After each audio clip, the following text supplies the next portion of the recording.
जल्दी उस पे हो रही है रिकॉर्डिंग। 4,80,000। तो बच्चों देखो, यहां से हम एक नतीजा अक्स करने लगे हैं, हम कंक्लूजन की तरफ जा रहे हैं कि टैक्स वो 24 लाख के ऊपर ही ले रहा है, टैक्स 24 लाख के ऊपर ही ले रहा है, लेकिन वो कर क्या रहा है कि इसको ऐड करके आपका रेट ऑफ टैक्स 15 से बढ़ाकर 20 की तरफ लेके जाने की कोशिश कर रहा है। उसने ये 4 लाख जो ऐड करवाया था उसने माइनस करवा दिया इस तरीके के साथ कि उसने सिर्फ ये रेट आपको कैलकुलेट करवाया। देखो, अगर एक टैक्स है उसको डिवाइड कर दो उसकी इनकम, टैक्सेबल इनकम के ऊपर, तो वो रेट ऑटोमेटिकली कैलकुलेट हो जाता है। तो उसने रेट निकलवाया और रेट निकलवा के आपकी जो टैक्सेबल इनकम है उसकी तरफ ले गया। ऐड यहाँ सिर्फ उसने इसलिए करवाया कि रेट को बढ़ा दें। तो यहाँ से ये नतीजा निकला कि एओपी का जो है आपकी इनकम जो है वो ऐड होती है इंडिविजुअल की इनकम में रेट पर्पस के लिए। ये क्वेश्चन टेस्ट हो सकता है, आप लोग इसको नोट कर लें। तो अगर यहाँ पे अगर उसने कोई डोनेशन की होती, हाँ बेटा ले लो ये, अच्छा ताला साइड वाला करती सेट हो गया, हाँ वो इधर रखवा कहीं रखवा देना। अच्छा तो बस ये बस नोट करने वाला था। फिर टैक्स क्रेडिट जो है अकॉर्डिंगली कि जो भी टैक्स क्रेडिट होगा वो ये सारा प्रोसेस होने के बाद उसे टैक्स क्रेडिट मिलेगा, जिस तरह हम ऑलरेडी ले रहे हैं। यहाँ एक और पॉइंट जो याद करने वाला है ना जो आपके लिए, वो कुछ इस तरह से है कि अगर टैक्स लायबिलिटी निकलती है एक बंदे की, वो मेंबर है एओपी का भी, टैक्स लायबिलिटी क्या होती है, आपने ये वाला टैक्स एफबीआर को जमा करवाना है, जो टैक्स आपने जमा करवाना है वो आपकी टैक्स की लायबिलिटी है, वो आपकी टैक्स की जिम्मेदारी है, आपके ऊपर एक जिम्मेदारी आयद होगी है कि आपने एफबीआर को वो देना है। अगर आपकी जो जिम्मेदारी है टैक्स क्रेडिट उससे कम है, आपकी जिम्मेदारी से टैक्स क्रेडिट कम है, तो आप एडिशनल जो है वो जमा करवा देंगे। अगर इसको हम ऑपोजिट लेते हैं कि टैक्स की लायबिलिटी कम है, टैक्स क्रेडिट ज्यादा है, तो क्या आपको उसका रिफंड मिल जाएगा? मैं दोबारा बात बताता हूं, इसको हम आसान करते हैं, लिख के करते हैं। एक है टैक्स की लायबिलिटी जो आपने देनी है, एक है tax credit. Sometime tax credit ज्यादा होता है, टैक्स की लायबिलिटी कम होती है। जब लायबिलिटी देने कम है लेने ज्यादा है एफबीआर से, तो क्या एफबीआर आपको दे देगा? सिर्फ यही क्वेश्चन है कि एफबीआर आपको नहीं देगा। ये मैं क्वेश्चन समझाना चाह रहा था। ये वो मिसलेनियस प्रोविजन के अंदर कवर कर रही है कि जब आपका टैक्स क्रेडिट बड़ा है, आपकी टैक्स लायबिलिटी कम है, तो क्या जो टैक्स क्रेडिट मिल गया एफबीआर आपको रिफंड करेगा? एफबीआर रिफंड नहीं करेगा। ठीक है, क्या आप ये वाला यहाँ पे जो एओपी के साथ एडजस्टमेंट करके आपका बन रहा है, क्या आप इसको कैरी फॉरवर्ड कर सकते हैं? मैं सीएफ लिख देता हूँ कैरी फॉरवर्ड के लिए। क्या आप इसे कैरी फॉरवर्ड कर सकते हैं? आप नहीं कर सकते, ये एमसीक्यू होंगे। क्या आप इसको, पिछले साल की कोई लायबिलिटी है, इस साल टैक्स क्रेडिट ज्यादा है, पिछले साल की कोई लायबिलिटी है, पिछले साल की आप कहोगे सर पिछले साल की कैसा पैदा होगी? एफबीआर वाले बताओ क्या टैक्स ईयर अभी 21 है, तो टैक्स ईयर 20 का आप ऑडिट करके आप उसकी लायबिलिटी बढ़ा नहीं देते?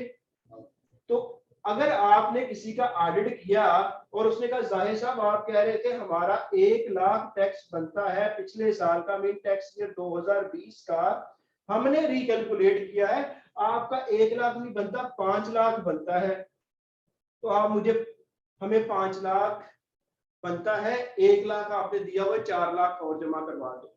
आप कहते हो नहीं जी आप मेरा टैक्स ईयर 2021 पे आ जाओ, टैक्स ईयर 2021 यहाँ पे मेरा टैक्स क्रेडिट ज्यादा बन रहा है, आप इस तरह करो 2020 वाले के साथ 4 लाख के साथ एडजस्ट कर लो, एडजस्टमेंट नहीं मिलेगी। तो कैरी फॉरवर्ड और प्रीवियस ईयर एडजस्टमेंट समझ आ गई आपको, तो ये एडजस्टमेंट नहीं मिलेगी। तो ये 3-4 क्वेश्चन इसके अंदर छुपे हुए हैं जो कि मैंने उनको अनकवर की, उनका पर्दा उठाने की कोशिश की। अच्छा, एक और चीज होती है कि इसको मैं खत्म करता हूं। एक और चीज होती है कि एओपी का मेंबर और इंडिविजुअल है और एओपी का भी मेंबर है। इंडिविजुअल का टैक्स क्रेडिट जो है ना वो ज्यादा है और उसकी टैक्स लायबिलिटी कम है। बात ध्यान से सुनिएगा ये वाली कि ये एक टिपिकल पॉइंट है जो कि समझने की जरूरत है। आपको समझ आ गई, आपके सामने क्वेश्चन आया, आप इजीली अटेम्प्ट कर जाओगे। इंडिविजुअल है वो मेंबर है एओपी का। यही इंडिविजुअल साहब का जब टैक्स लायबिलिटी कैलकुलेट की वो कम है और टैक्स क्रेडिट ज्यादा है। जब टैक्स क्रेडिट ज्यादा है तो इसका मतलब है आपके पैसे एफपीआर की तरफ ज्यादा चलेंगे। आपके आप कैरी फॉरवर्ड नहीं कर सकते, इसको पीछे लेके नहीं जा सकते, ठीक है। तो फिर क्या इसका टैक्स क्रेडिट ज्यादा है और एओपी ने कमाई की, एओपी का टैक्स बन गया देने वाला, तो क्या ये टैक्स जो एओपी ने देना है उसके मेंबर का टैक्स क्रेडिट पड़ा हुआ है, आपस में एडजस्ट हो सकता है? तो यहां लिख लो हो जाएगा, यही वो पूछ लेगा क्या होगा, हो जाएगा। तो ये 65 के अंदर जो भी चीजें थी मैंने निकाल के बाहर आपको दे दी। मैं रिपीट कर देता हूं, एक इंडिविजुअल है वो एओपी का मेंबर है, इंडिविजुअल का टैक्स क्रेडिट ज्यादा बन गया, टैक्स लायबिलिटी कम हो गई। तो जो टैक्स क्रेडिट ज्यादा है इसका वो क्या करे, अगर वो मेंबर है एओपी का, एओपी की टैक्स की लायबिलिटी बन गई। ये बंदा अलग है, एओपी अलग है, लेकिन एओपी इतने पैसे ना दे बल्कि जो टैक्स क्रेडिट उसके मेंबर का अपने तौर पे बना पड़ा उसके साथ एडजस्ट करवा दे, तो ये अलाउ है। चलो जी, ये पॉइंट कुछ हमें बनता नजर आ रहा है। अब हम कुछ आगे की तरफ चलते हैं। ये थोड़ा सा काम कॉम्प्लेक्स होगा, पेचीदा होगा, लेकिन आपने ध्यान से सुनना है और हम इसको आसान करके समझने की कोशिश करेंगे। अच्छा, ये वाला वही है कल वाला कि टैक्स क्रेडिट होता क्या है, उसको मैंने रहने दिया। मैंने कहा चलो कहीं जरूरत पड़ी तो यहाँ से रेफर कर दूंगा कि ये यहाँ पे है। अब आगे आ गया जी, टैक्स क्रेडिट फॉर आई है इंडस्ट्रियल अंडरटेकिंग, एस्टैब्लिश हुई है 1/7/2011 से पहले। ले जी, टैक्स क्रेडिट किसके लिए, इंडस्ट्रियल अंडरटेकिंग के लिए, जो कि बनी है 1/7/2011 से पहले। अच्छा, उसने कहा जी कि ये अगर, पहले तो आप कहेंगे सर क्वेश्चन तो यहीं पे उठ गया कि आप आगे कैसे बढ़ेंगे, हमें तो इंडस्ट्रियल अंडरटेकिंग का ही नहीं पता। आप यही कहेंगे ना कि जनाब हमें पहले ये तो बता दें कि इंडस्ट्रियल अंडरटेकिंग होती क्या है। तो इनकम टैक्स ऑर्डिनेंस 2001 के सेक्शन 2 में डेफिनेशंस के अंदर इंडस्ट्रियल अंडरटेकिंग की डेफिनेशन मौजूद है। सर आप बताएं हम खुद क्यों पढ़े, तो मैं बताता हूं, वो ये है कि ऐसी इस्टेब्लिशमेंट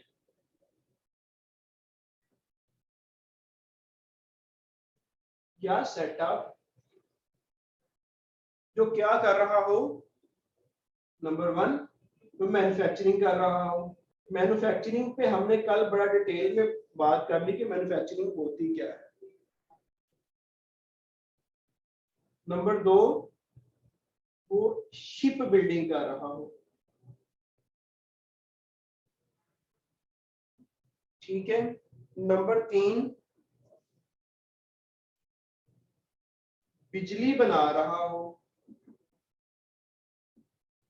याद रखना सारा कंपनी के लिए है, इंडिविजुअल के लिए नहीं। इंडस्ट्रियल अंडरटेकिंग में ना इंडिविजुअल आता है ना एओपी आती है, कंपनी होती है, एस्टेब्लिशमेंट जो होती है। और जो है अब उन्होंने ऐड कर दिया कि जो जो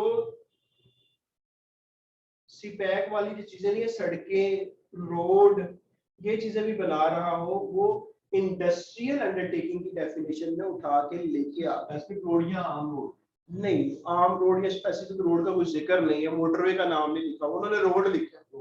तो रोड फिर जो है ऐसी एस्टेब्लिशमेंट जो कि हाँ, तो इन्होंने कोई ऐसा जिक्र नहीं किया है कि कौन वाली, ठीक है। तो वो कहता है कि वो क्या करती है, ये तो हमारी डेफिनेशन हुई कि ये करते हैं। कोई अगर ऐसे काम कर रहा होगा, ये वाले काम कर रहा होगा, और साथ में कैसे कर रहा होगा, कि 10 या इससे ज्यादा बंदे उसने लगाए हुए काम करने के लिए। काम ये वाले कौन से वाले काम? मैन्युफैक्चरिंग, शिप बिल्डिंग, बिजली बनाना, सड़कें, रोड वगैरह बनाना, ये काम कर रहे हैं, और 10 या इससे ज्यादा बंदे लगाए हुए। कैसे? बिजली का इस्तेमाल करके मैन्युफैक्चरिंग कर रहे हैं, बिजली का इस्तेमाल करके वो शिप बिल्डिंग कर रहा है, ये चीजें सारी। तो अगर 10 या इससे ज्यादा बंदे हैं, और अगर 20 या इससे ज्यादा बंदे हैं, ठीक है, तो बगैर बिजली के, बगैर उसके ट्रांसमिशन के अगर काम कर रहा होगा, तो ये बन जाएगी इंडस्ट्रियल अंडरटेकिंग। देखो ये कानून है ना, उसने कह रही है, जिस चीज को कह रही है हमने भी वो बता दिया कि ये है ना, मेरी अपनी राय है ना आपकी, वो मीन्स कह दिया, उसने कहा मीन्स। तो जहां पे मीन्स वो कह देते हैं, उसका मतलब मैंने जो कहा उसका मतलब ये है, जो मैंने कहा उसका मतलब ये है, तो उसने कह दिया, हमें मानना पड़ेगा। तो यहाँ पे हमें ये तो पढ़ के पता चल गया कि tax credit for industrial undertaking, जो ये वाले काम कर रहे होंगे ना, उनको टैक्स क्रेडिट मिलेगा, और ये बनी हुई है 1/7/2011 से पहले। कब से? 1/7/2011 से पहले। ये मैं इसको मिटाता हूँ और यहाँ पे हम नया काम स्टार्ट करते हैं। अच्छा, ये कोई नया कारोबार करना चाह रही है, नया प्लांट लेना चाह रही है, मशीनरी लेना चाह रही है, एक्सपेंशन करना चाह रही है। एक्सपेंशन क्या होता है? अपने आप के कारोबार को बढ़ाना चाह रही है। कारोबार को बढ़ाने के लिए पैसा कहाँ से आएगा? अगर तो वो पब्लिक लिस्टेड कंपनी है, तो वो शेयर इश्यू करेगी। क्या करेगी? शेयर इश्यू करेगी। इसमें वो कहता है, एक वर्ड यूज करता है, न्यू इक्विटी। क्या वर्ड यूज करता है? New equity. वो कहता है कि आपको नया काम करने के लिए 100 रुपए की जरूरत है, आप नए शेयर इशू करो, वो है नई न्यू इक्विटी। 100 रुपए की जरूरत है, कम से कम 70 रुपए इकट्ठे करो नए शेयर इशू करके। शेयर क्या होते हैं हमने कल डिस्कस कर, बड़ा नीचे जाके शेयर के इशू पे बात की, तो उसने कहा 100 रुपए की जरूरत है कारोबार करने के लिए, 70% जो है आप नए शेयर इशू करो। नए शेयर इशू करके पैसा आएगा, उसको प्लांट और मशीनरी पे लगाओ। ठीक है, प्लांट और मशीनरी पे लगाओ, और जब ये लगा लोगे ना, आप जब उससे काम करोगे, काम करके पैसा आएगा, इनकम होगी, इनकम पे टैक्स लगेगा जनाब। जितना भी टैक्स लगेगा ना, उसमें मैं आपको टैक्स क्रेडिट देने जा रहा हूँ। मैं क्या करने जा रहा हूँ? टैक्स क्रेडिट देने जा रहा हूँ। टैक्स क्रेडिट का फार्मूला भी उसने हमें दे दिया। उसने कहा A multiply by B divided by C। A multiply by B divided by C। यहाँ A क्या है? यहाँ पे आपका टैक्स है, जो आपकी टैक्स की लायबिलिटी आपने पे करना है। वहां पे हम देखते हैं तो हमारा 3 लाख टैक्स है, इसके समझने के लिए। फिर B क्या है?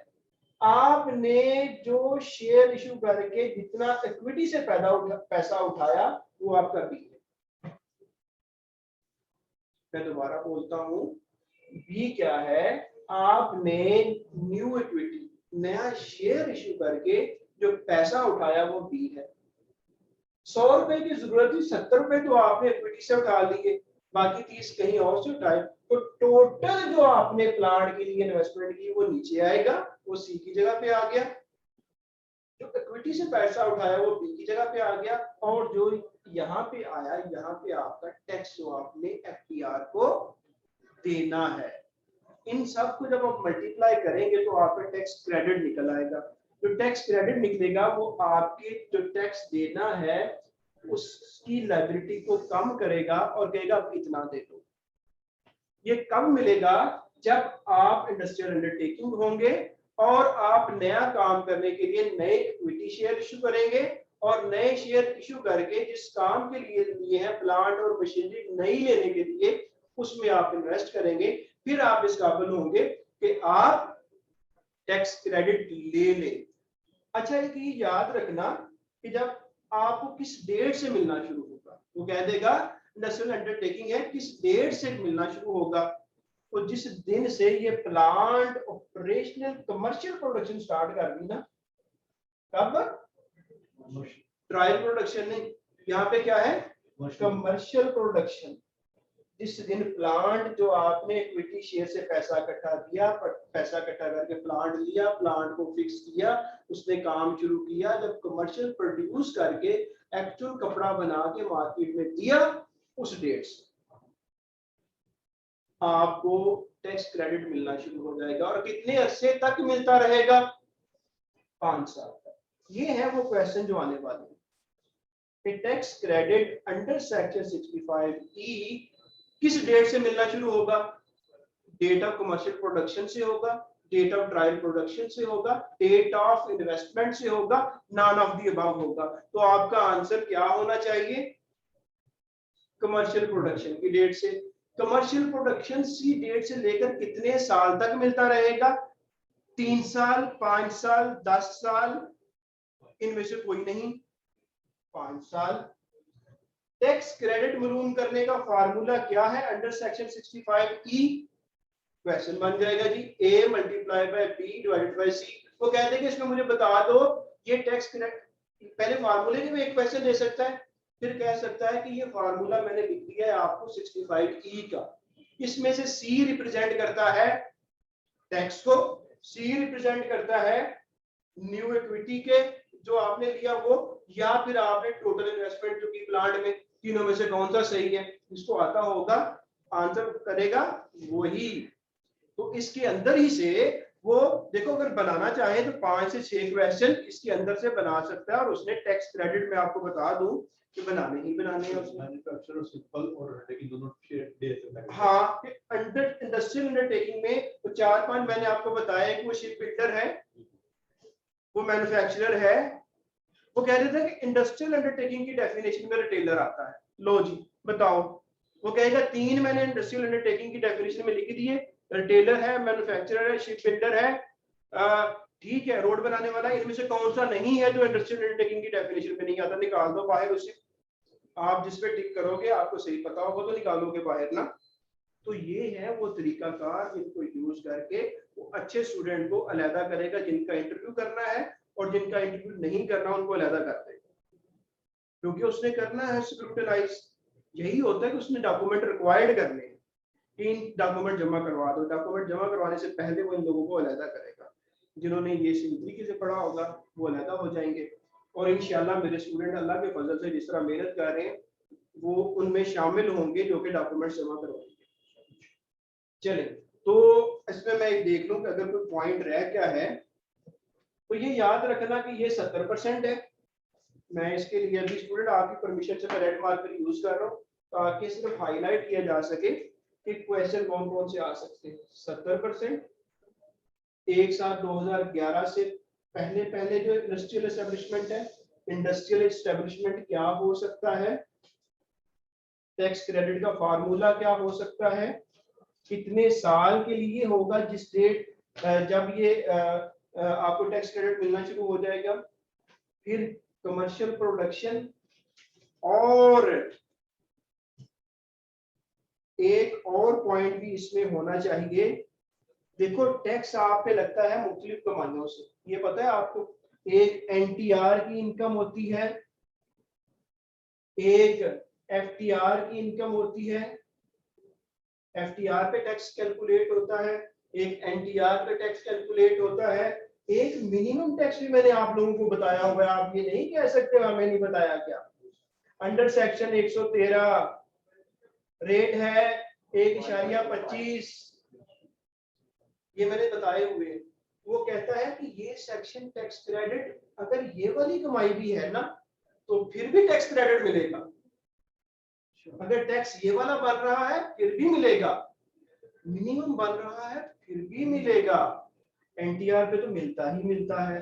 तो वो हो सकता है कि वो पूछ ले, कह दे कि 65E में अगर आपकी इनकम एनटीआर की है, एफटीआर की है, मिनिमम की है, इनमें से या सब में मिलेगा, किसमें से मिलेगा, टिक लगा दो।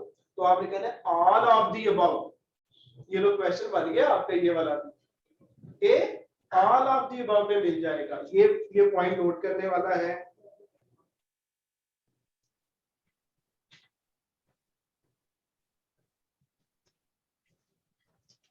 अच्छा जी, और कोई पॉइंट तो नहीं है जो कि हमने आपको बताना है?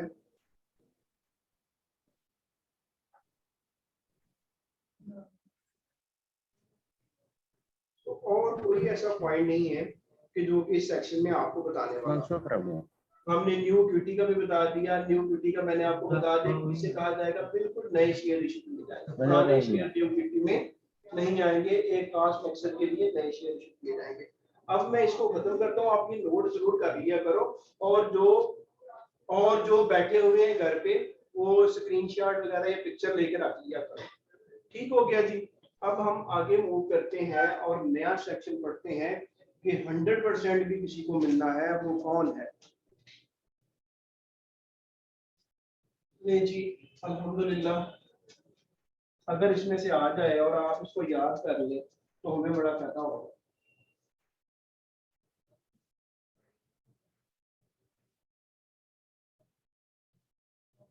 ले, अच्छा जी, बाद रेड मार्केट को साइड पे रखते हैं और हम ब्लैक यूज करते हैं। कहता है tax credit for certain person. अभी सर्टेन पर्सन को ना, मैं वो सर्टेन पर्सन आपको बता देता हूँ कि वो कौन कौन से हैं जिनको सर्टेन इस सेक्शन के अंदर 65F में जाके ना जिनकी वो बात करने लगे। वो कहता है सिंध वाले भाई, कोल माइनिंग सिंध में हो रही है, कोयले की माइनिंग, कोयला निकाला जा रहा है थर से। ऐसी कंपनियां जो कोयला निकाल रही हैं थर के अंदर से, कोल माइनिंग कर रही हैं, कोयला निकाल के वो कोयले से बिजली पैदा करने वाले कारखाने हैं, पैदा करने वाले बिजली घर लगे हुए हैं जहां से बिजली पैदा होती है। ये कोयला निकालती हैं कंपनियां, कोयला लेके चली जाती हैं बिजली घरों को। अगर कोई ये कारोबार कर रहा है और उसको मुनाफा होता है ये वाला, उसकी टैक्सेबल इनकम बन जाती है, तो वो कहते हैं चाहे जितना भी बना ना, 3 लाख 3 लाख का 3 lakh tax credit, 100% tax credit. क्या हो गया? 100%। तो आपको पूछता है कि under section 65F the rate of tax credit is 80, 90, 100, 70, तो कितना? 100%। कहता है कि टैक्स क्रेडिट 65F में कोल माइनिंग वालों को मिलेगा। सही है या गलत है? सही है। फिर वो क्या कहता है, क्या सिर्फ कोयले वालों को मिलेगा और कोई नहीं आएगा? दूसरे नंबर पे लिखो कि कोयले वालों को तो मिल गया, हीरे वालों को भी मिलेगा या नहीं मिलेगा? तो हाँ, नहीं वो छोड़ दो, वो इसमें खत्म है। स्टार्टअप के ऐसे लोग जिन्होंने नया नया कारोबार शुरू किया और कारोबार शुरू करते ही उन्होंने अपने आप को पाकिस्तान सॉफ्टवेयर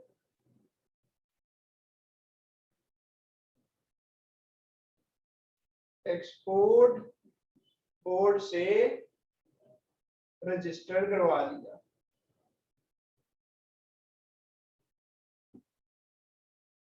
किसी ने काम शुरू किया सॉफ्टवेयर वगैरह का और उसने पाकिस्तान सॉफ्टवेयर एक्सपोर्ट बोर्ड एक अदारा है, उसके साथ अपने आप को रजिस्टर करवा लिया।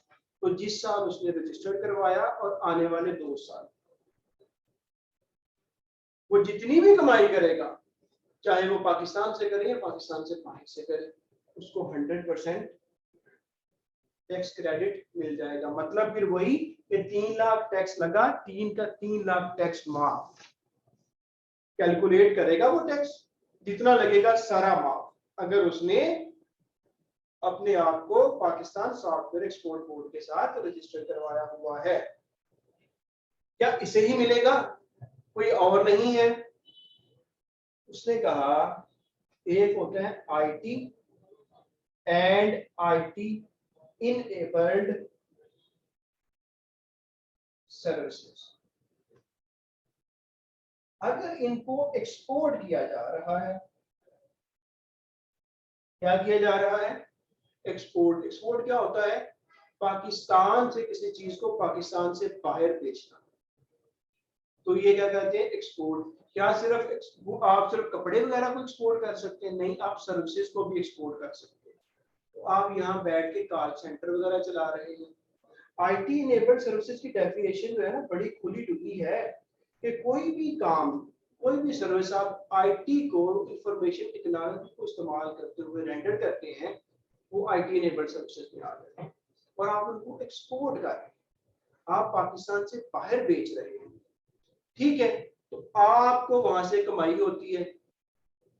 अगर आपको वहां से कमाई होती है तो वो सारी की सारी 100% उस पर टैक्स लगेगा। जी बिल्कुल, टैक्स कैलकुलेट कर लो। कैलकुलेट करने के बाद जमा ना करवाओ, माफी है। लेकिन एक शर्त है कि जितनी भी आईटी और आईटी इनेबल्ड सर्विसेज बाहर बेचोगे, वहां से पैसा मिलना है आपको, जी मिलना है। 80% पाकिस्तान के अंदर लेके आओ, कम से कम। कैसे आएगा? पाकिस्तान में बैंक के अंदर आएगा, प्रूफ हो आपने जो इनकम रिपोर्ट की उसका 80% बैंक के अंदर आया, ये साबित है। अगर साबित है तो फिर आपको सारी की सारी जो टैक्स की लायबिलिटी बनी, जो आपने एफपीआर को जमा करवानी है, इस केस में 3 लाख है, सारे का सारा माफ, टैक्स क्रेडिट मिल गया। तो मैं देख लूं कोई पॉइंट रहा तो नहीं। उसने कहा ये तो मैंने आपको बता दिया। अच्छा नहीं, अभी नहीं, there is no discussion currently. बाद में हम ओपन कर देंगे, आप नोट कर लें। अच्छा, तो उसने कहा कि यार हम आपको ये सारा 100% देने जा रहे हैं, लेकिन 2-3 काम आप भी तो कर लो, सारे हम नहीं करने। नंबर 1, रिटर्न फाइल करो अपनी। यार देखो, टैक्स क्रेडिट लेने की रिटर्न तो फाइल करनी पड़ेगी। फिर वो कहता है कि विद होल्डिंग स्टेटमेंट फाइल करो। अभी आप कहेंगे सर ये विद होल्डिंग स्टेटमेंट क्या होती है? तो सिर्फ यहाँ इतना ही आपके लिए काफी है कि कौन सा सेक्शन विद होल्डिंग स्टेटमेंट को डील करता है। सेक्शन 165 सिलेबस में नहीं है, लेकिन लिख लो। ये हो नहीं सकता कि आपने से किसी से इंटरव्यू में ना पूछा जाए। तो सेक्शन 165 विद होल्डिंग स्टेटमेंट को डील करता है। वो कहता है कि रिटर्न फाइल कर लो, विद होल्डिंग स्टेटमेंट फाइल कर लो अगर आपके रिक्वायर्ड है तो। और तीसरा, आपकी अगर सेल टैक्स रिटर्न फाइल करना जरूरी है ना, तो अपने सेल टैक्स रिटर्न फाइल करते जाओ। ये 3 काम करते जाओ। ये 3 काम अगर आप पे, 2 ये तो होना ही होना है ना, लेकिन ये 2 अगर आप पे बनते हैं, आप करो 100% टैक्स क्रेडिट ले लो। तो ये सेक्शन हमने कवर किया कि tax credit for certain person कौन कौन से हैं। कोल की माइनिंग करने वाली कंपनियां, स्टार्टअप हैं जो कि पाकिस्तान सॉफ्टवेयर एक्सपोर्ट बोर्ड से रजिस्टर्ड होगी, और आईटी और आईटी इनेबल्ड सर्विसेज वाले अगर 80% पैसा वो एक्सपोर्ट करके पाकिस्तान में ले आते हैं, लेकिन उनको ये 3 काम करने पड़ेंगे। उनको रिटर्न फाइल करनी पड़ेगी, अगर विद होल्डिंग उन पे लाजम बनती है तो विद होल्डिंग करेंगे, विद होल्डिंग की स्टेटमेंट फाइल करेंगे। और सेल टैक्स रिटर्न अगर उनके ऊपर बनती है तो सेल टैक्स रिटर्न फाइल करेंगे। अगर ये वो सारा प्रोसेस कर लेते हैं तो जितना टैक्स बनता है सारे का सारा टैक्स क्रेडिट मिल जाएगा। आपको बड़ा क्वेश्चन आया हुआ है, नोट करें। कुछ डिसिप्लिन होता है क्लास का, उसको भी मेंटेन किया करें, नोट करें और उसको इम्प्लीमेंट करें डिसिप्लिन को कि हम इधर ही होते हैं, और स्पेशली आप लोगों को तो बार बार नहीं कहना चाहिए मुझे। कॉपी पेंसिल आपके पास है, आप नोट करें और क्वेश्चन को आप कर दें। अच्छा जी, तो ये भी कवर हो गया और ये भी हो गया, और अब आ गया स्पेसिफाइड इंडस्ट्रियल अंडरटेकिंग। तो यार इंडस्ट्रियल अंडरटेकिंग का पता है हमें, अब स्पेसिफाइड होगी बात। तो ऐसा कौन सा सेक्शन है जिसमें एलिजिबल इन्वेस्टमेंट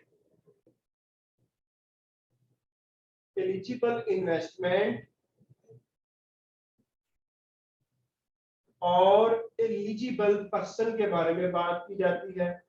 65E-F-G। तो सेक्शन 65G वो एक सिर्फ ऐसा सेक्शन है जो कि एलिजिबल पर्सन के बारे में बात करता है और एलिजिबल इन्वेस्टमेंट के बारे में बात करता है। इसलिए एलिजिबल इन्वेस्टमेंट और एलिजिबल पर्सन है क्या वो मैं आपको बता देता हूं, लेकिन अभी इतना ही काफी है कि 65G एक ऐसा सेक्शन है जो कि डील करता है एलिजिबल इन्वेस्टमेंट और एलिजिबल पर्सन के लिए टैक्स क्रेडिट के हिसाब से। अच्छा,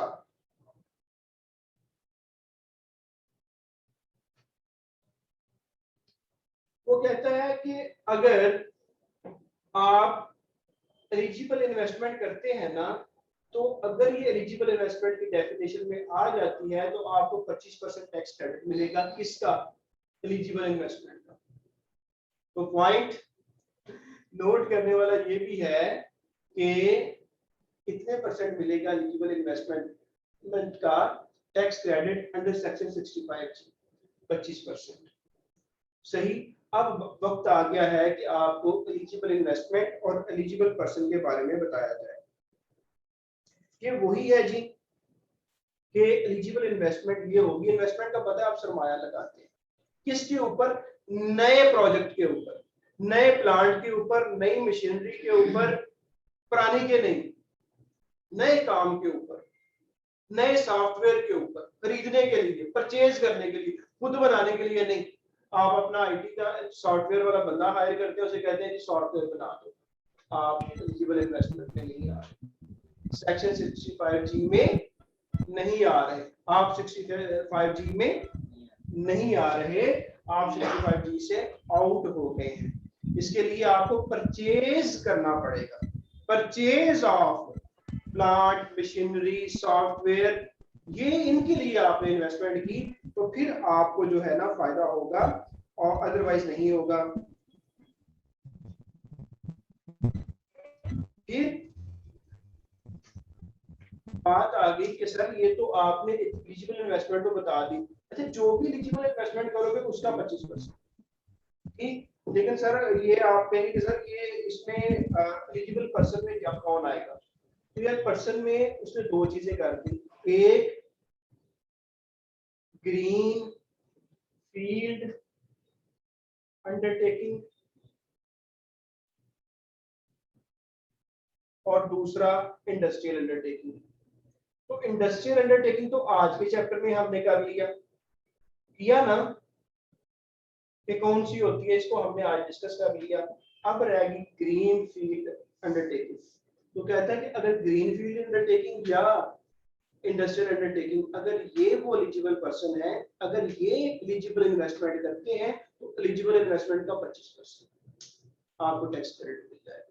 अभी ये बताना जरूरी है कि ये तो बता दिए ये क्या है।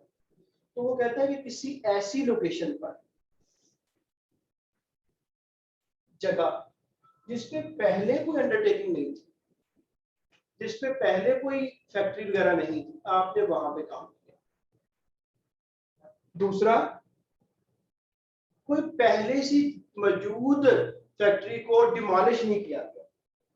डिमोलिश करना होता है किसी को ढा देना, उसको गिरा देना, वो डिमोलिश होता है। तो डिमोलिश नहीं किया, क्रेने लेके आते हैं बिल्डिंग को गिरा देते हैं, वो क्या कर रहे होते हैं? वो डिमोलिश कर रहे होते हैं, ठीक है। तो पहले से मौजूद डिमोलिश करके वहां पे आपने कोई जगह नई इंडस्ट्रियल अंडरटेकिंग नहीं बनाती। लोकेशन ऐसी है कि जो जमीन पहले कभी यूज नहीं हुई इसके लिए। नंबर 3 वो कहता है एक ऐसी चीज, आप ऐसी टेक्नोलॉजी का इस्तेमाल करोगे, आप ऐसी टेक्नोलॉजी का इस्तेमाल करोगे जो कि पाकिस्तान में पहले इस्तेमाल नहीं हुई, और आपने इसका बोर्ड से अप्रूवल भी ले लिया। अगर ये सारा होगा तो फिर ये एलिजिबल पर्सन की डेफिनेशन में आ जाएगा। फिर एलिजिबल पर्सन सरमाया लगाएगा, इसको एलिजिबल इन्वेस्टमेंट कहा जाएगा, तो फिर वो 25% आपको एलिजिबल इन्वेस्टमेंट टैक्स क्रेडिट ले लेगा। दोस्तों, it was a very very dry subject, it was a very very dry subject, बहुत खुश्क था। इसको हमने पूरी कोशिश की कि इसमें से important point paper point of view से निकाले जाएं और निकाल के आपको सामने रख दिए जाए। जो भी इनको आज रात सोने से पहले दवाई के तौर पे लेगा, आज रात सोने से पहले जो कल पढ़ाए गए थे टैक्स क्रेडिट और जो आज पढ़ाए गए हैं, दोनों को मेडिसिन के तौर पे लेगा कि जी मुझे अफाका तब होगा कि आज सोने से पहले ये मैंने टैबलेट लेनी है। Then we can expect that student is going to be good in tax credits. If you are planning that you will study these tax credit on the weekend and you will appear on the Monday in my major test, then very sorry to say that you are not going to be happy in tax credits. आप परसों फिर मुझे message कर रहे होगे, sir please ये तो कर दे दोबारा। मैं कर दूंगा लेकिन टाइम वेस्ट होगा। It's azan time. Inshallah we are coming after azan. देखो आप यहाँ से भी इसको कर दें कि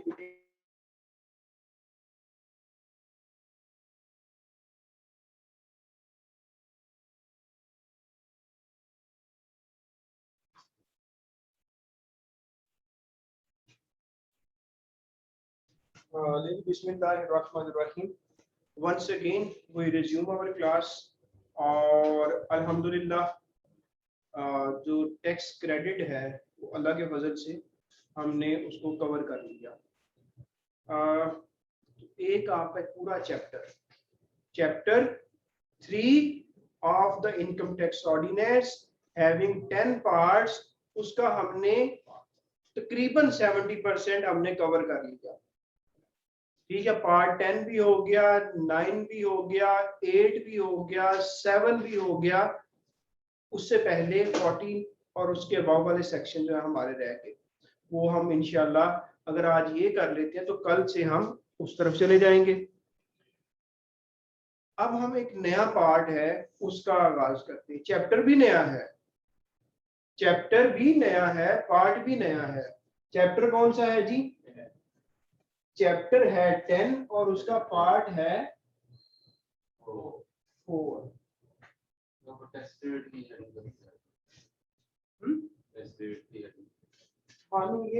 ये हो गए खत्म अल्हम्दुलिल्लाह। और हम आगे पार्ट 4। तो पार्ट 4 किसको डील करता है? Collection and recovery. किसको डील करता है? टाइटल क्या है पार्ट 4 का? Collection and recovery.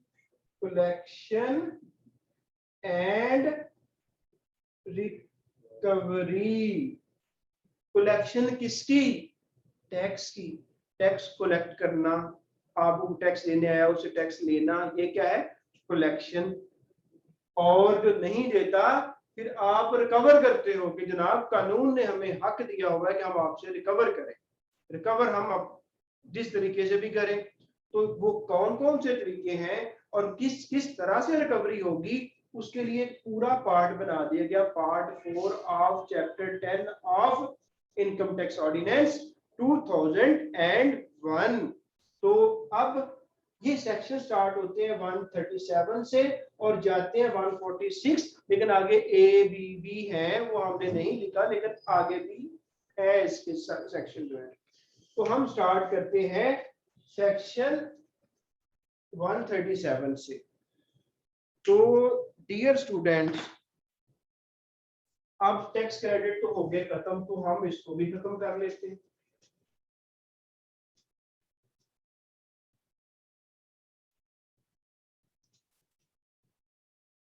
अच्छा जी, तो बात ये है कि ड्यू डेट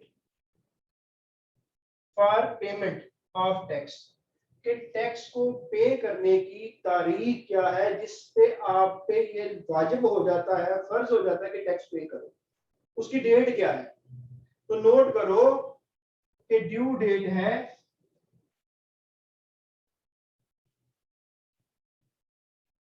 जिस दिन आप रिटर्न फाइल करते हैं किसी साल की, उस दिन आपका टैक्स पेमेंट ड्यू होती है। आप उस वक्त तक रिटर्न सबमिट नहीं कर पाते जब तक जो टैक्स कैलकुलेट हुआ है आप पे ना करते। हमारे इस एग्जांपल में टैक्स पेएबल आया था, टैक्स की लायबिलिटी आई थी 3 लाख। मिसाल के तौर पर आप रिटर्न फाइल करने लगे हैं, आपने अपनी इनकम और एक्सपेंसेस, आपने अपनी कमाई और खर्चेस आईआरएस के ऊपर गए। आईआरएस वो है इंडियन रेवेन्यू का जो एक पोर्टल है जहां पे जो बंदा रिटर्न फाइल करना चाहता है, चाहे वो इंडिविजुअल हो, एओपी हो, कंपनी हो, उसको आईआरएस के ऊपर एफडीआर के जो सॉफ्टवेयर है और एफडीआर का जो प्लेटफॉर्म है, इसके अपना लॉगिन बनाना पड़ता है।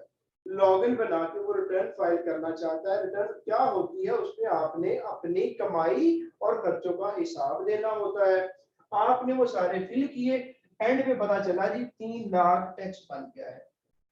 क्या आप ये टैक्स पे किए बगैर अपनी रिटर्न सबमिट कर सकते हैं? आप नहीं कर सकते। आप पहले टैक्स पे करेंगे, फिर आपकी रिटर्न सबमिट होगी। तो फिर क्या हुआ कि ड्यू डेट कौन सी हो गई? जिस दिन आपने अपनी रिटर्न फाइल कर ली है।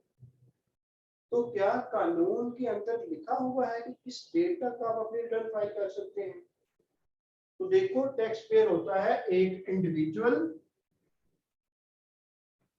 एक होती है एओपी। तो ये दो तरह के जो पर्सन होते हैं, इनके लिए है हर साल 30/9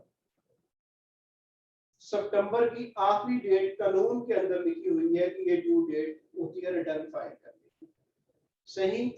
जैसे टैक्स ईयर 2021 की रिटर्न अब फाइल हो रही है, तो जो भी फाइल करना चाहता है वो इस डेट तक फाइल करेगा। तो आपको ये पूछा जा सकता है कि due date of filing of return for individual and AOP क्या होता है? वो 30/9 होता है हर साल। होगी बात क्लियर की? तो जब ये फिर पेमेंट की डेट क्या होगी? जिस दिन आपने रिटर्न फाइल करनी है वही आपकी पेमेंट की डेट। एक तो बात होगी सी ये वाली होगी। आप कहते सर कंपनी की एक पर्सन होती है, अब अगर आप बताना शुरू हुए ही हो तो हमें वो भी बता दो कि उसकी ड्यू डेट क्या होती है। तो उसके लिए जनाब जो नॉर्मल कंपनीज होती है ना, उनकी 31/12 होती है हर साल due date of filing of return. इनके लिए ड्यू डेट ऑफ पेमेंट क्या होगी? 31 दिसंबर। लेकिन अपनी मर्जी से कंपनियां टैक्स ईयर डिफरेंट भी ले लेती हैं। तो जो स्पेशल टैक्स ईयर में आता है, हमने वो भी पढ़ा हुआ है, 3 तरह के टैक्स ईयर होते हैं, नॉर्मल, स्पेशल और ट्रांजिशनल, ये हमने पढ़ा हुआ है। तो जो नॉर्मल वाला है उनका 31 दिसंबर होता है। तो सर आप कहेंगे कि क्या सिर्फ टैक्स पे करना होता है रिटर्न के साथ, क्या इसके अलावा कभी टैक्स नहीं पे होता है जी? अब आप कहोगे सर वो कौन से होते हैं? मिसाल के तौर पे इसी यही रिटर्न फाइल होगी टैक्स ईयर 2021 की। आपने कहा मेरा 3 लाख टैक्स था, मैंने ड्यू डेट पे पे किया, रिटर्न सबमिट कर, मेरी जान छूट गई। तो जनाब अब जब आप इंस्पेक्टर भर्ती होंगे, आपको पता चलेगा जान ये रिटर्न सबमिट करके नहीं होगी, बल्कि इसका ऑडिट किया जा सकता है। एफबीआर ने ऑडिट किया, ऑडिट करके उन्होंने अमेंडेड असेसमेंट ऑर्डर दे दिया। अमेंडेड असेसमेंट ऑर्डर में उन्होंने कहा कि जनाब टैक्स ईयर 2021 की जो आपने रिटर्न फाइल की थी, उसमें आपका टैक्स जो है वो 3 लाख नहीं बनता था, बल्कि 5 लाख बनता था, तो आप 5 लाख मनफी 3 लाख, पीछे बच गया 2 लाख, ये जमा करवाओ। तो अब बताओ इसकी ड्यू डेट क्या होगी। नहीं जी, पेपर में आने वाला क्वेश्चन ये है कि आपको असेसमेंट ऑर्डर की वजह से टैक्स पे करवाना पड़ जाता है, तो आप बताओ कि फिर आप कितने दिनों के अंदर वो टैक्स पे करोगे। तो जब आपको ये ऑर्डर मिल जाएगा, एफबीआर वाले के अपने पास रख लेंगे, फाइलों में लगा लेंगे, भेजेंगे तो नहीं, भेजेंगे, नोटिस भेजेंगे। जब नोटिस मिला, जिस दिन आपको मिल गया उसके 30 दिन के अंदर, 30 दिन के अंदर, 30 घंटों के अंदर नहीं, जब आपको एफबीआर ने अमेंडेड असेसमेंट ऑर्डर दिया, अगर कोई नोट करना चाहता है तो नोट कर लो कि ये सेक्शन 122 में होता है अमेंडेड असेसमेंट ऑर्डर, ठीक है। तो ये जो आपको एक्स्ट्रा टैक्स पे करना पड़ रहा है, वो आप किस डेट तक कर सकते हो, वो आप 30 दिन के अंदर, जब नोटिस मिल गया, डिलीवर हो गया, उसके अंदर आप कर सकते हो। तो आपने कहा एक ड्यू डेट आपकी, वो due date of filing of return के हिसाब से होगी, और अगर असेसमेंट ऑर्डर की मदद से आया तो जिस दिन जो आया उस दिन। यहाँ पे एक और क्वेश्चन आपको समझा दूं कि ये 2 लाख टैक्स लग गया एक्स्ट्रा, ठीक है। तो आप अच्छे बंदे हो, आप कमिश्नर के पास चले जाते हो, कमिश्नर साहब प्लीज इसकी किस्तें कर दें। किस्तों को क्या कहते हैं इंग्लिश में? इंस्टॉलमेंट। कमिश्नर साहब इंस्टॉलमेंट कर दे, मैं 2 लाख पे नहीं कर सकता, एकदम आप मेहरबानी करो इंस्टॉलमेंट कर दो। वो कहता ओके कर दी। कितनी इंस्टॉलमेंट करवाएं सर? इस तरह करें 50 हजार की 4 इंस्टॉलमेंट कर दे, हर महीने में पे करते हैं। कमिश्नर साहब ने कहा चलो जी 4 इंस्टॉलमेंट कर दी 50,000। तो वो क्या, वो ये कह सकता है कि क्या कमिश्नर को इख्तियार हासिल है कि असेसमेंट ऑर्डर की वजह से जो टैक्स लायबिलिटी बनी उसकी किसने कर सके? तो बताओ है इख्तियार हासिल या नहीं है? इख्तियार हासिल। फिर दूसरा क्वेश्चन क्या आ सकता है? वो ये पूछ सकता है कि जब आप किस्तें करोगे तो क्या डिफॉल्ट सरचार्ज माफ होगा? देखो आपने जब रिटर्न फाइल करी थी 30/9/2021 को, उस वक्त आपने 5 लाख पे करना था, आपने 3 लाख पे कर दिया। कम कितना पे किया? 2 लाख। तो 2 लाख रुपया जो कौम का एफबीआर ने जो इकट्ठा करना था, वो आपने अपनी पॉकेट में लेके घूमते रहे हो। तो ये जो अपनी पॉकेट में लेके घूमते रहे हो, इसके ऊपर डिफॉल्ट चार्ज नहीं पड़ेगा? पड़ेगा, चाहे आपने किस्तें करवा ली, डिफॉल्ट चार्ज फिर भी पड़ेगा लोन का। यहाँ डिफॉल्ट चार्ज पड़ेगा। मैंने पहले भी बताया कि डिफॉल्ट चार्ज किस सेक्शन में पड़ता है? 205 में। डिफॉल्ट चार्ज का रेट कितना है? 12% पर annum। ये कल की बात हुई। तो जनाब ये बात तय होगी कि किस्तें भी होगी लेकिन डिफॉल्ट चार्ज पड़ता रहेगा। मिसाल के तौर पे 4 किस्तें होगी, उसने एक किस्त दी, दूसरी किस्त साहब देने ही नहीं आए, तो अगर वो जो डेट कमिश्नर से पास करवा के गया है कि हर यकम को आके मैं 50,000 जमा करवा दिया करूंगा, अगर तो वो हर दफा यकम को आके जमा करवा देता है, फिर तो किस्तों में मामला चलता रहेगा। लेकिन अगर वो यकम को नहीं आया और 2 हो गई तो किस्तें खत्म, इंस्टॉलमेंट फिनिश, सारे का सारा लमसम में जमा करता है। तो आधे पे पूरा नहीं उतरे, सारे का सारा इकट्ठा जमा करेगा, कमिश्नर साहब फिर और कोई माफी नहीं देंगे। तो जनाब 137 के अंदर हमने उसको एक एक पॉइंट को हमने डिस्कस कर लिया कि हमने कहा कि ड्यू डेट क्या होती है, हमने कहा रिटर्न फाइल करने के वाली होती है, उसने कहा क्या सिर्फ यही ड्यू डेट होती है, कोई और नहीं होती? हमने कहा हाँ होती है। अगर अमेंडेड असेसमेंट ऑर्डर हो जाए तो जब ऑर्डर आपको मिल जाए, उस मिलने के 30 दिन के अंदर आप जो भी अमाउंट नहीं है वो जमा करवा दो। उसने फिर कहा कि क्या जो अमाउंट है वो मैं सारी इकट्ठी जमा करवाऊं? हमने कहा अगर नहीं दे सकते तो किस्तें करवा दो। मैं किस्तें करवा लो तो क्या मुझे डिफॉल्ट चार्ज पड़ेगा या नहीं पड़ेगा? हमने कहा पड़ेगा। किस सेक्शन में पड़ेगा? हमने कहा 205 में पड़ेगा। किस रेट से पड़ेगा? हमने कहा 12% से पड़ेगा। फिर हमने कहा कि अच्छा अगर मैं, उसने पूछा कि अगर यार एक किस्त में जो आपने टाइम दिया उस पर ना दे सकूं तो फिर आप सारा लमसम इकट्ठा दोगे, फिर आपको और कोई माफी हासिल नहीं है। So section 137 is over. हाँ इसके ऊपर फार्मूले यार यही है कि जो 12% है जितने दिन का हुआ। देखो एक साल का अगर रेट है, मैं आपको बताता हूँ, एक ना ये फिजान बाज नहीं आता, इसको मैंने कई दफा कहा है कि क्वेश्चन का एक टाइम होता है। ये असल में पता क्या है, ये साथ में प्रैक्टिस भी सीख रहे हैं, प्रैक्टिस भी बता रहे। IAR का पेपर तो करना ही है, साथ में प्रैक्टिस भी बता रहे। अच्छा ये देखो 12% फॉर एनम, एक साल का है 12, अगर इसको 365 से डिवाइड कर दो तो एक दिन का रेट निकल आएगा। जितने दिन वो लेट होगा उतने दिन के साथ ये जो आंसर आएगा, उतने 15 दिन लेट 15 के साथ मल्टीप्लाई कर दो, उतना निकल आएगा। ओके हो गया जी। पर डे रेट निकल आता है ना ऐसे, और पर डे रेट को मल्टीप्लाई कर दो, जितने दिन लेट है उतने पैसे ले लो उससे एक्स्ट्रा। उससे कहो कि ये लो बनाओ चलान और जाके जमा करवाओ नेशनल ट्रेडिंग में और अपने आप को क्लोज करवा दो। लो जी आगे सेक्शन आ गया जी, सेक्शन नंबर 138। यहाँ पे एक बात लिखने वाली थी जो कि लिख दी है उन्होंने जी, रिकवरी टैक्स। टैक्स कहां से? Out of property.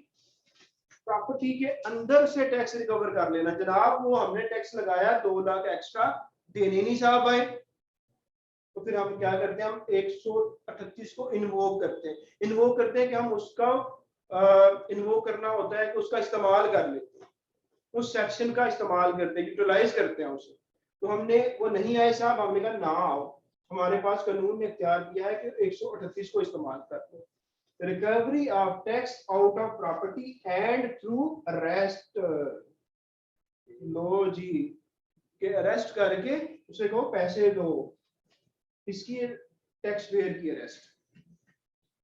अच्छा तो आउट ऑफ प्रॉपर्टी कैसे किया जा सकता है जी? उसने कहा कि प्रॉपर्टी को ना आप अटैच कर, कमिश्नर अटैच कर देगा प्रॉपर्टी। अटैच कमिश्नर कैसे करेगा? जो प्रॉपर्टी को ट्रांसफर करने वाली अथॉरिटीज है, जिससे होता है registrar of Aziz Bhatti town, उसे वो लिख देगा जी कि जनाब फैजान साहब की प्रॉपर्टी है आपके इलाके में, ये प्रॉपर्टी है, इसने रिटर्न के अंदर डिक्लेयर की हुई है, इसको अटैच कर दो, ये बेच ना सके उसे। ठीक हो गया। ये नहीं माने, पैसे देने नहीं आए, उन्होंने कहा सेल कर, मूवेबल और इमूवेबल प्रॉपर्टी सेल कर दो। कमिश्नर अच्छा था, उसने कहा सेल ना करो यार, यहाँ पे एक रिसीवर अपॉइंट कर दो, इस प्रॉपर्टी के अगेंस्ट क्या करो, रिसीवर अपॉइंट कर दो। रिसीवर कौन होता है? ये टेलीफोन का रिसीवर, रिसीवर होता है बंदा। हर बंदा रिसीवर होता है नहीं, जो एक खास एसेट को मैनेज करने के लिए अपॉइंट किया जाता है, उसको रिसीवर कहा जाता है। टेलीफोन वाला रिसीवर ना लिख लेना, होता है ना टेलीफोन वाला रिसीवर, वो रिसीवर नहीं है। रिसीवर एक बंदा होता है जो एक खास एसेट को, जैसे जनाब फैजान साहब की प्रॉपर्टी थी, प्रॉपर्टी अच्छी है, उसने कहा ये रिसीवर अपॉइंट करो, गालिब को रिसीवर अपॉइंट करो, रिसीवर अपॉइंट हुआ, उसे को ये रेंट पे चढ़ी हुई है ना, रिसीवर हो गया, उस बिल्डिंग के लिए रिसीवर अपॉइंट हो गया, रेंट लो यार 2 महीने इनसे और वो FBR में जमा करवा दो, बात बन गई। तो ये वो रिसीवर है। तो अटैच सेल रिसीवर ये सारे अमल करके वो जनाब उन्होंने टैक्स ले लिया। ये सारा काम आउट ऑफ प्रॉपर्टी नहीं हो पाया, चलो मान लो कि ये है ही नहीं उसका कुछ भी, उसने कहा अरेस्ट करो इसे। सेक्शन 138 में कमिश्नर साहब को इख्तियार मिल गया, अरेस्ट कर दो इसे। टैक्स इसने देना दे नहीं रहा, ना इसकी प्रॉपर्टी है, ना अटैच हो सकती है, ना सेल हो सकती है, ना रिसीवर। रिसीवर किसके ऊपर बैठाऊं जी? अटैचमेंट किसकी करवाऊं?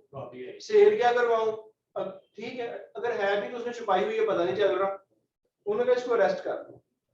अगर अरेस्ट कर लोगे तो कितने अरसे तक किया रखोगे उसे? 6 महीने। तो ये क्वेश्चन आ बात नोट कर लो कि the most powerful person under the income tax ordinance 2001 is commissioner inland revenue. सारी ताकतों के पीछे नाम लिखा हुआ है कमिश्नर इनलैंड रेवेन्यू। वो अपनी पावर्स डेडिकेट कर देता है, वो असिस्टेंट कमिश्नर को डेडिकेट कर देता है, वो डिप्टी कमिश्नर को कर देता है, वो एडिशनल कमिश्नर को कर देता है, लेकिन ताकत किसकी होती है? कमिश्नर इनलैंड रेवेन्यू की।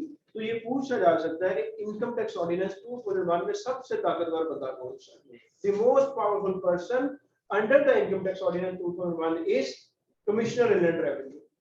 छह या सबसे ताकतवर है। तो यहाँ पे अरेस्ट कितने अरसे के लिए हो सकता है? 6 महीनों के लिए। ये सारी चीजें डिस्कस हो गई। तो यहाँ अगर 138 में पूछेगा ना तो यही पूछ सकता है, इसके अलावा वो पूछ नहीं सकता। अगर पूछ सकता है तो मैं अपने हाईलाइटेड पॉइंट देख लेता हूँ कि कहीं वो ऐसा ना पूछ ले कि जो कि हमने हाईलाइट ना किया हो।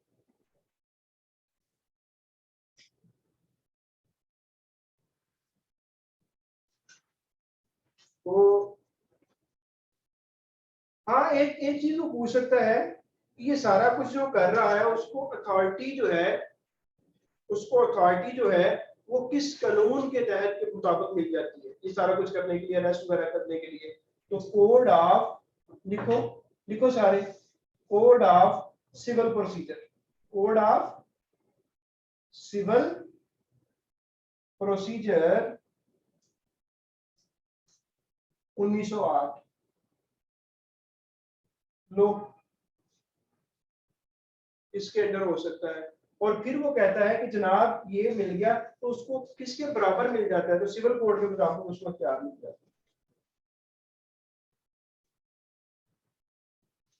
सिविल कोड के मुताबिक बराबर इख्तियार मिल जाता है कमिश्नर इनलैंड रेवेन्यू को। किस कानून के तहत, किस कानून के मुताबिक मिलता है? कोड ऑफ सिविल प्रोसीजर 1908 में मिल जाता है। अरेस्ट करवा सकता है 6 महीनों के लिए। ये प्रॉपर्टी के साथ ये काम किया जा सकता है। किस सेक्शन में सारा हो रहा है? सेक्शन 138 में हो रहा है। इसके अलावा और कोई भी काम हमारे यहाँ ज़हन में नहीं आ रहा कि जो कुछ हो सकता है। ठीक हो गया जी। 138 इज ओवर, 138 इज ओवर। हम चलते हैं 139 की तरफ। लेकिन 139 से पहले यहाँ जनाब 138 ए और 138 बी भी लिखना है। ये मेरे स्टूडेंट हैं बड़े अच्छे, इनको मैं अक्सर कह देता हूँ कि बोर्ड आप बना दो। तो वो बोर्ड बना देते हैं, लेकिन बोर्ड बनाते बनाते आज एक दो चीजें हमसे रह गई, तो वो चीजें मैं लिख लेता हूँ। क्योंकि 138 के बाद 138 ए आएगा और उसके बाद 138 बी आएगा।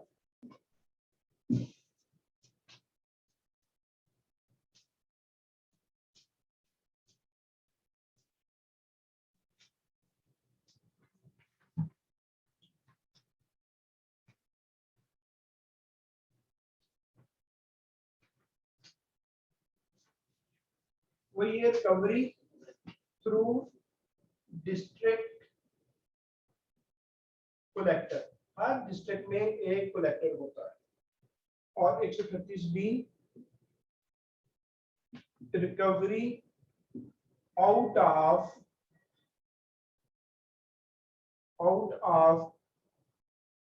State in bankruptcy. ये दो सेक्शन हम कर लेते हैं जनाब।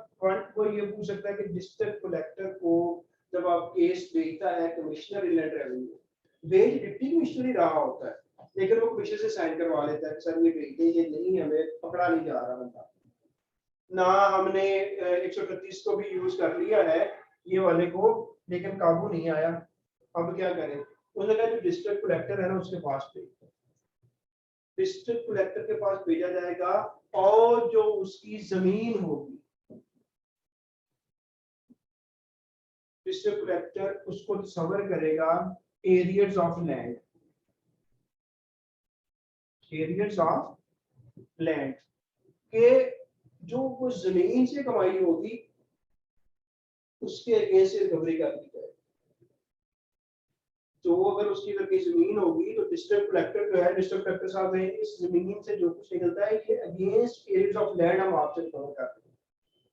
वो किस कब करेंगे? जब ये कमिश्नर साहब उसे 138 ए में भेज देंगे। वो कहता है मैं कबूल नहीं करता। कमिश्नर कहता है जनाब क्यों नहीं करते? 138 ए को पढ़ो, उसके अंदर लिखा हुआ है कि एरियाज ऑफ लैंड बन जाएंगे, तो इसकी लैंड यहाँ पे है तो पकड़ो इसे। लाइक लाहौर में वो बंदा बैठा है, लैंड उसकी मुजफ्फरगढ़ में है, कमिश्नर तो वहां नहीं जा सकता, वो लेटर लिखेगा कि यार यहाँ मैंने ढूंढ दिया, कुछ नहीं हो रहा, प्रॉपर्टी ये सारा कुछ भी नहीं हो रहा, तुम्हारे वहां पे लैंड है, लैंड के अगेंस्ट एरियाज ऑफ लैंड बनाओ इसके और इसको रिकवर करो। जब वो ये करवाएगा तो वो कहेगा वो कहेगा सर मैं कैसे करवाऊं? उसने कहा ये देखो कानून के अंदर लिखा हुआ है, you have the powers under code of civil procedure 1908, आपके पास ये पावर आ गई है, इनको यूटिलाइज करो और तुम एक सिविल कोड बन गई हो, ठीक है, ये यूज करो और जनाब इसकी लैंड के अगेंस्ट पैसे करो। टूटना करता है उसे कहते हैं ये पढ़ो ये वाला कोड, इसके मुताबिक मैं कर रहा हूँ आपके साथ ये डील, तो वो जनाब कहेंगे ठीक है जी।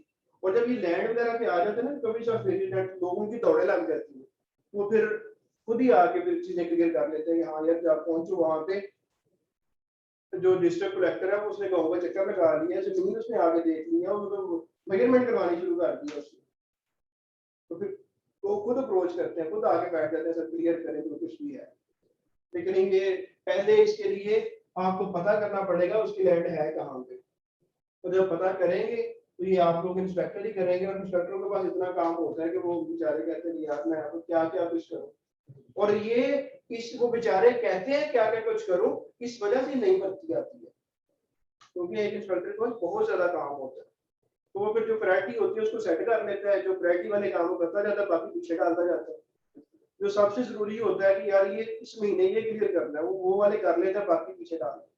ऐसे होता है ना, 5 साल पुराने ऑर्डर हो रहे होते हैं, बाकी जो नए होते हैं उनको कोई देखते ही नहीं है, कहते हैं यार अभी इसके पास ये बड़ा टाइम है, पहले पुराने क्लियर कर लो, क्योंकि अगर ना किए तो पकड़ हो जाए, क्योंकि ये टाइम बार्ड हो रहे हैं, टाइम बार्ड वाले पकड़ लो, बाकी बाद में कर लेंगे। अच्छा जी, ये हमने इसके थ्रू करवा ली, कोई पॉइंट बाकी नहीं बचा। अब हम चले जाते हैं स्टेट इन बैंकरप्सी। आपने फौरन कह देना है कि सर ये क्या आप नई नई टर्में लेके आ जाते हो, ये बैंकरप्सी क्या है? आप कहेंगे सर हमें पहले बैंकरप्सी के बारे में बताओ।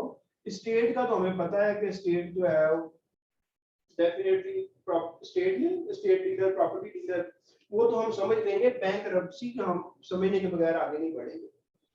तो बैंकरप्ट होता है कि अगर बिजनेस की कुछ जिम्मेदारियां हैं, उसने कर्जा लिया हुआ है और वो कर्जा जब ड्यू हो गया, वो इस काबिल ही नहीं रहा, उसमें सलाहियत ही नहीं रही कि वो पे कर सके, और अदालत ने डिक्लेयर कर दिया कि ये इस काबिल नहीं रहा कि ये जो इसने कर्जे उठाए हुए हैं वो पे कर सके। तो इस अमल को, इस प्रोसेस को जो अदालत ने उस बिजनेसमैन के साथ किया या एसोसिएशन ऑफ पर्सन के साथ किया या कंपनी के साथ किया, इस अमल को बैंकरप्सी का अमल कहा जाता है। तो जब बैंकरप्सी हो गई, इसमें अदालत का इन्वॉल्व होना बहुत जरूरी है, होगी। तो फिर जब पैसे हैं जो आपकी रिकवरी है out of state in bankruptcy, जो स्टेट है उसके अंदर से रिकवरी करवा ली जाएगी। ठीक, बैंकरप्ट हो गया, पता चल गया, डिक्लेयर हो गया कानूनी तौर पे, न्यूज़पेपर में छप गया कि अदालत ने फलां बंदे को बैंकरप्ट में डिक्लेयर कर दिया। जो बैंकरप्ट डिक्लेयर हो गया उसने कहां से पैसा देना? उसमें तो बैंकरप्टी ही वो है जिसके पास सलाहियत ही नहीं रही, कैपेबिलिटी नहीं रही कि अपने जिनसे कर्ज उठाया हुआ है उनको वापस कर सके। तो फिर क्या होगा, कहते हैं उसके स्टेट से कर लो। तो जब स्टेट से करना है तो देखा जाएगा कि जब ये सारा प्रोसेस हो रहा है, उसमें वो कहता है कि जब डिक्लेयर हो गया उसको उसके एसेट्स को बेचते हुए कुछ करंट एक्सपेंडिचर होंगे, उसके अंदर ही टैक्स पेएबल को शामिल कर दिया जाएगा और उससे टैक्स जो है वो रिकवर कर लिया जाएगा, बगैर पहले के दूसरे क्रेडिटर्स को दे। जो पूर्व में कर्जा लिया उससे पहले आप क्या करेंगे, टैक्स उससे निकलवा लेंगे और उसे कहेंगे बैंकरप्ट तो भजन थे आप, लेकिन देखें हमने तो अपना काम करना ही करना है, हमें तो कानून ने कहा हुआ है। ठीक है, जो करंट एक्सपेंडिचर होंगे अगर उसके अंदर आ जाएगा तो फिर आप टैक्स रिकवर कर लोगे। ये हो गया स्टेट इन बैंकरप्सी। अब आ जाते हैं ये 138 और 138 ए और बी करने के बाद आ गया 139। 139 में क्या कहता है कि एक रिकवरी किसकी, टैक्स की, अगर कोई प्राइवेट कंपनी है या कोई एओपी है। अगर कोई प्राइवेट कंपनी है या एओपी है, वो टैक्स नहीं देती, उस पर टैक्स लग गया, टैक्स देना है उसने, वो नहीं देती, तो फिर रिकवरी कैसे होगी? एओपी का कोई मेंबर होता है? एओपी का मेंबर होता है? क्योंकि देखो 2 या 2 से ज्यादा बंदे मिलेंगे तो फिर एओपी बनेगी ना। तो यहाँ पे वो यही कहने जा रहा है कि अगर एओपी नहीं देती तो फिर क्या लेने नहीं पैसे? फिर पैसे नहीं लेने? नहीं जी, लेने हैं। तो किन से लेने हैं? क्योंकि एओपी को जिंदा बंदा तो नहीं है ना, आप किसे पकड़ोगे जाके? मेंबर को पकड़ोगे। आप किसे पकड़ोगे? चीजें ठीक चल रही है? अच्छा, आप मेंबर को पकड़ोगे, आप जाओगे मेंबर के पास, क्योंकि मेंबर साहब आप ही आए थे जब एओपी बन रही थी ना, आपने आके अंगूठा रखा था। एफबीआर के अंदर जब एओपी का एमटीएन बनता है ना, तो वहां पे जाके थंब इंप्रेशन देना पड़ता है। तो आप कहते हैं जनाब आप आए थे, आपने आके थंब इंप्रेशन दिया था, आपने कहा था मैं इस एओपी का मेंबर हूँ, तो जनाब आपकी एओपी जिसके आप मेंबर है ना, उसने इतने पैसे देने हैं, इधर आए और पैसे दे। तो यहाँ वही कह रहा है कि रिकवरी अगर एओपी नहीं देती, एओपी के मेंबर से कर। बात बनी? अच्छा, तो मेंबर है 10, क्या आप एक का गला दबा दोगे, बाकी 9 किधर जाएंगे? तो कानून ने कहा कि हम शेल्टर देते हैं, जो एक पकड़ा गया, जो हद से चढ़ गया, उससे ले लो और उसे कहो कि बाकी आप दूसरों से ले लेना, बाकी आप दूसरों से ले लेना, क्योंकि आप मिल गए हो हमें, तो मेंबर तो हो ना आप जी, हाँ हूँ है, मैं हूँ मेंबर, तो फाइनल पे पैसे दो, बाकी जो है आप दूसरों से ले लेना। यार हम 139 ही करेंगे आज, इसको खत्म करके हम बाकी जो है ना वो इंशाल्लाह कल कर लेंगे, क्योंकि मैं ना पिछले 2 घंटे से बोल बोल के मुझे भी थोड़ा सा मसला होना शुरू। तो अदरवाइज हम इस क्लास को 10 बजे तक भी लेके चले जाते हैं, लेकिन नहीं अभी क्या हो गया? हाँ 139 बेटा, बस ओनली 139 प्लीज, ये मुझे 139 करने थे, तो फिर इसके बाद हम इंशाल्लाह चले जाते हैं। तो यार देखो, अच्छा एओपी का तो हमने कर लिया, तो फिर क्या प्राइवेट लिमिटेड कंपनी ये भी कोई जिंदा बंदा होती है? देखो ये आर्टिफिशियल जुडिशियल होता है बंदा, लेकिन जिंदा कोई इसको पकड़ सके जाके आप। तो प्राइवेट कंपनी जब बनती है तो उसके डायरेक्टर होते हैं, तो डायरेक्टर को पकड़ा जाएगा, लेकिन याद रखना वो कहेगा कि कुछ होते हैं एम्प्लॉय डायरेक्टर। कौन से डायरेक्टर? कौन से डायरेक्टर? एम्प्लॉय डायरेक्टर को कहते हैं भाईजान, एम्प्लॉय डायरेक्टर को ना पकड़ना। वो 3-4 किस्म के डायरेक्टर लिख के कह देगा कि इनमें से कौन से वो डायरेक्टर है, इधर मेरी तरफ देखो, वो कहेंगे कौन सा डायरेक्टर है जिससे आप रिकवरी नहीं कर सकते। तो जो एम्प्लॉय डायरेक्टर आपका आंसर होगा, एम्प्लॉय डायरेक्टर से नहीं कर सकते, ये उन्होंने नौकर डायरेक्टर है, ये मालिक नहीं है, ये शेयर होल्डर से डायरेक्टर जो इलेक्शन हुआ शेयर होल्डर का, उसके बाद डायरेक्टर बने, ये वो वाला डायरेक्टर नहीं, ये नौकर डायरेक्टर है। नौकर डायरेक्टर से आप जो टैक्स लगाए ना कंपनी को, प्राइवेट को, उससे नहीं पैसे, ठीक है? जो इलेक्शन लड़ के डायरेक्टर बने हैं ना, शेयर होल्डर का बेसिकली एक इलेक्शन होता है, इलेक्शन में से फिर शेयर होल्डर जिसको ज्यादा वोट देते हैं वो डायरेक्टर बन जाता है। तो जो वो वाले डायरेक्टर है ना, उनसे आप ले लो, एम्प्लॉय डायरेक्टर से ना लो। तो फिर जो वो वाला डायरेक्टर है जो इलेक्शन लड़ के बना, उसको पकड़ो, उससे पैसे ले लो। 7 डायरेक्टर है, एक पकड़ा गया, उससे ले लो, और बाकियों से आप खुद ही जाके लेते रहना, ठीक है? तो हमने कोशिश की कि 139 को कर ले। अगर मैं अभी देख लेता हूं कि 139 में कोई पॉइंट रह तो नहीं गया। हाँ, एक पेपर में आने वाला क्वेश्चन, क्या किसी शेयर होल्डर से जो कि प्राइवेट कंपनी का शेयर होल्डर है, क्या उससे रिकवरी की जा सकती है? लो जी, सरल आ रहे हैं, नहीं की जा सकती है। अगर उसके पास टोटल शेयर होल्डिंग का 10% या उससे ज्यादा है। पेपर में क्वेश्चन आएगा, वो कहेगा कि एक शेयर होल्डर है, उसके पास 5% शेयर होल्डिंग है प्राइवेट कंपनी की, 8% है, 10% है, इनमें से कौन सा ऐसा है जिससे आप रिकवरी कर सकते हैं प्राइवेट कंपनी की? तो आप कहेंगे जिसके पास 10% है ना, उसके साथ कर सकते हैं, और साथ में नॉन ऑफ द अबव कह देगा। तो बहुत से कहेंगे कि शेयर होल्डर के साथ क्या करनी है, वो तो डायरेक्टर ऑफ कंपनी की बात हो रही थी, जैसे आपने भी कहा। तो सोचना कहना कि यार 10% का कुछ कहा गया था, तो 10% वाले से रिकवरी हो सकती है। डायरेक्टर इतनी चढ़े 10% देखा यार इसके पास 10% शेयर पड़े हुए कंपनी के, एफबीआर कहेगा इससे पकड़ लो। एफबीआर कैसे कहेगा, एसएससी को लेटर लिखे गए शेयर होल्डिंग बताए, जो मेजर शेयर होल्डर है, पता चलेगा जी जाहिद साहब 15% लेके बैठे हुए हैं, जाहिद साहब को कहो यार हाजिर तो होना ही काम है आपसे, ये पहले पैसे दो आप, ठीक हो गया जी। तो ये है वो। अच्छा और कोई पॉइंट तो नहीं रहा? सो जी अल्हम्दुलिल्लाह I am happy about this, I am satisfied. 139 तक हमने अल्हम्दुलिल्लाह किया, और इंशाल्लाह टुमारो हम कोशिश करेंगे collection and recovery part 10 of chapter part 4 of chapter 10 of income tax ordinance, remaining section को हम कवर करें, और उसके बाद हम इनकम फ्रॉम बिजनेस की तरफ आ जाए।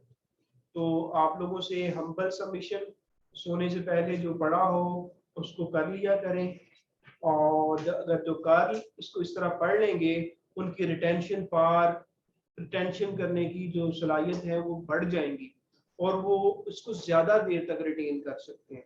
बिकॉज देखो चीजें वैनिश होनी ही होनी है, वैनिश होता है दिमाग से निकल जाना, तो लेकिन इसको ज्यादा अरसे तक अपने माइंड में रिटेन करना, इस अंदर रखने के लिए आप इसको जितना रिपीट करोगे वो, और जितना इसको जल्दी पढ़ने के बाद क्लास में स्टडी के बाद इसको टच कर लोगे, तो वो टाइम पीरियड बढ़ जाएगा, और टाइम पीरियड बढ़ेगा तो आपको उसका बेनिफिट होगा।